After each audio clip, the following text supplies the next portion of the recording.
Breath రేట్కి life స్పాన్కి connection ఉంటుంది. మీకు తెలుసా? ఎక్కువగా ఊపిరి తీసుకునే జంతువులు తక్కువ కాలం బతుకుతాయి.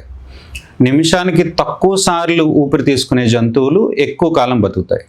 ఒక కుక్క తీసుకున్నాం అనుకోండి, మనం నిమిషానికి అది 70-80 సార్లు గాలి పీల్చుకుంటూ ఉంటుంది. అది కేవలం 12 నుంచి 16 సంవత్సరాలు మాత్రమే బతుకుతుంది. మనిషి తీసుకున్నాం అనుకోండి, నిమిషానికి ఎన్నిసార్లు పీల్చుకుంటాడు? 12 నుంచి 16 సార్లు గాలి పీల్చుకుంటాడు.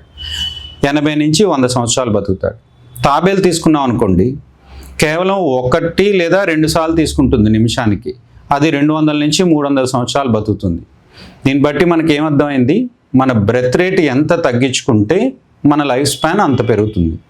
మరి ఎలా తగ్గించుకోవాలి?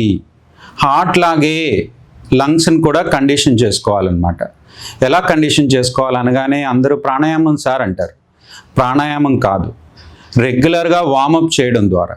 వార్మప్ చేస్తే అంటే రెగ్యులర్గా వాకింగ్ కానీ, jogging, cycling, aerobic dance, cycling, skipping ఇలా చేస్తూ ఉంటే మన హార్ట్ రేట్తో పాటు బ్రెత్ రేట్ కూడా పెరుగుతుందన్నమాట. సాధారణ పరిస్థితుల్లో మనం ఊపిరితిత్తుల్ని పూర్తిగా ఉపయోగించుకోం. కేవలం ఎపైకల్ లోబ్స్, ఊపిరితిత్తుల్లో కొంత భాగం పనిచేస్తే మన అవసరాలు తీరిపోతూ ఉంటాయి.